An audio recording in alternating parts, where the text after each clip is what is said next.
जी आजम साहब का माइक खोलें।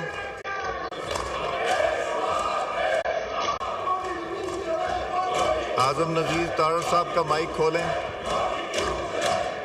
आजम नज़ीर तारड़ साहब का माइक खोलें। जी बड़ी अच्छी एक इशू की तरफ तवज्जो मबज़ूल करवाई है।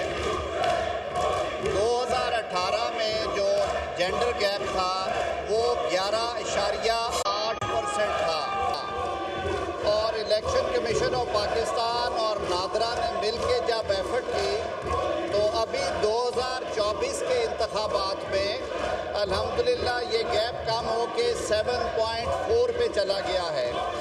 इसके लिए 113 ऐसे अजला की निशानदही की गई थी जिन अजला में नादरा के ताउन से नेशनल आइडेंटिटी कार्ड्स को बनाने का अमल तेज़ किया गया और ये 10% से ज़्यादा गैप वाले 113 अजला जो हैं वो कम होकर 2024 के इलेक्शन में सिर्फ और सिर्फ 30 रह गए हैं और जो 83 अजला हैं वो 10% से नीचे चले गए।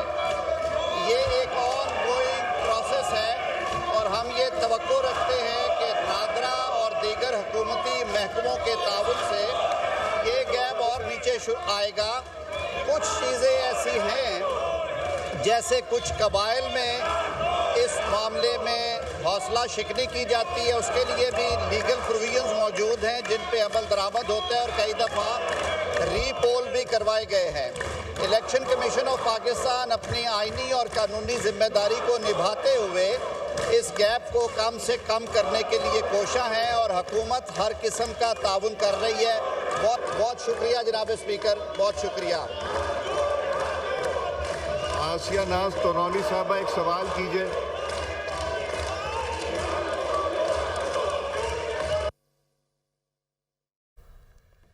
कौमी असम्बली का इजलास इस वक्त जारी है। स्पीकर रियाज सादिक कौमी असम्बली के इजलास की सदारत कर रहे हैं और हम साथ ही साथ आज़म नज़ीर तारड़ जब इजहार ख्याल कर रहे थे उसमें हमने सुना कि जो वहाँ पर अराकीन मौजूद हैं, ख़ासतौर पर अपोजिशन के अराकीन, उनकी जानिब से भी नारेबाजी की जा रही है और जो हुकूमती अराकीन हैं उनकी जानिब से भी नारेबाजी की जा रही है। कुछ ही लम्हे पहले वहाँ पर वज़ीर आज़म शहबाज शरीफ पहुँचे तो वज़ीर आज़म शहबाज शरीफ के पहुँचने पर अपोजिशन अराकीन की जानिब से पहले नारेबाजी शुरू की गई, उन्होंने एहतजाज करना शुरू किया और साथ ही फिर हुकूमती अराकीन की जानिब से भी जो लोग हुकूमती डेस्क पर बैठे हैं उनकी जानिब से भी नारेबाजी की गई और शेर आया के नारे लगाए गए। तो यहाँ पर मुख्तलिफ आज के जो मौज़ूआत हैं उन पर डिस्कशन की जा रही है और उन पर बात की जा रही है।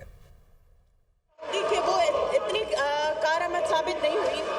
अभी जो मिनिस्टर साहब ने कहा है कि जी 10% वाली खवातीन जो है, जहाँ पे 10% तक खवातीन का वोट डल चुका है तो इसको 25% तक कर देना चाहिए सर, ये बहुत ज़रूरी है।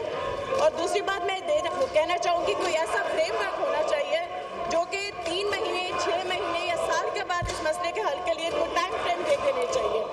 सर इलेक्शन कमीशन का 2017 का एक्ट रूल नंबर 9 जिस हल्के में खवातीन के वोट 10% से कम है वहाँ खवातीन के हवाले से दोबारा वोटिंग कराई जाए जैसा कि मिनिस्टर साहब ने भी कहा। लेकिन सर बलूचिस्तान और KPK के बहुत से इलाके ऐसे हैं जिसमें अभी तक ये नहीं हुआ।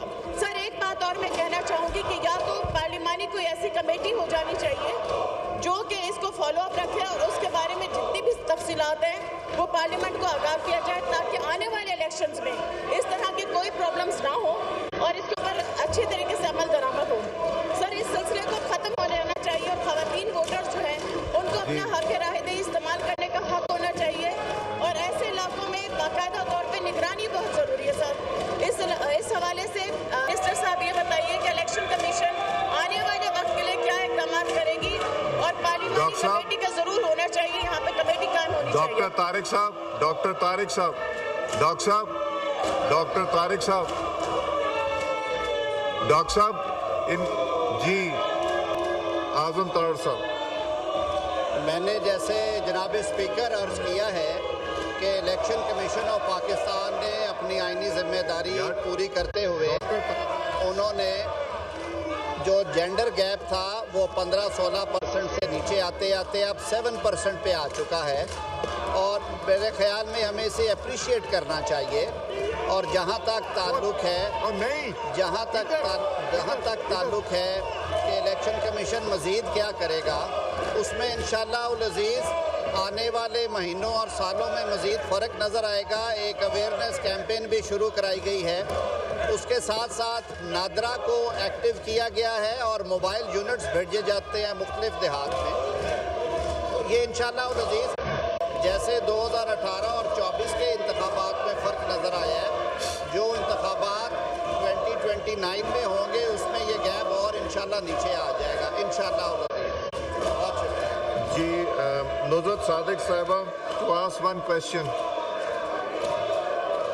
बहुत शुक्रिया स्पीकर साहब।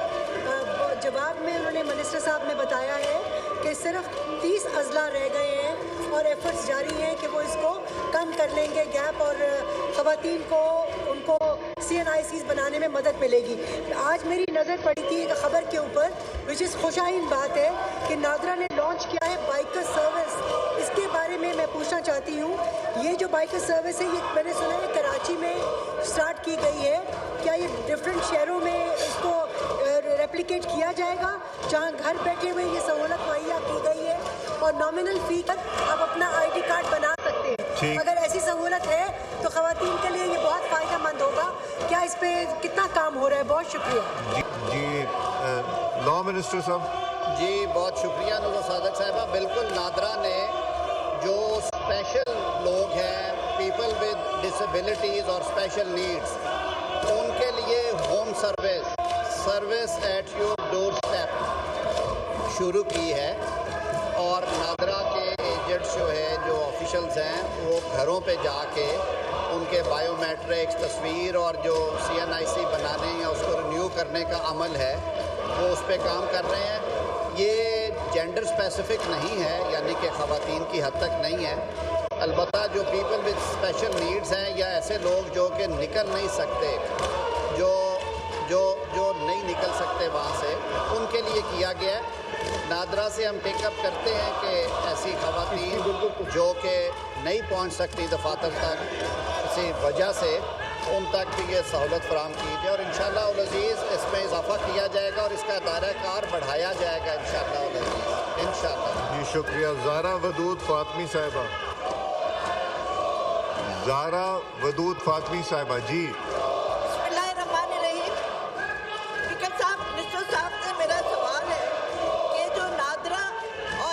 कमीशन मिल करके अगर हो सके तो यूनियन काउंसिल में इसकी निगरानी करना चाहिए। क्योंकि हमारे बहुत सारी औरतें ऐसी हैं जिनकी तालीम इतनी नहीं होती है कि वो पढ़कर नाम बता सकें और उनको बहुत मुश्किल होती है। बाद दफ़ा उनको अपने इलेक्टोरल लिस्ट में उनका अपना नाम नजर नहीं आता।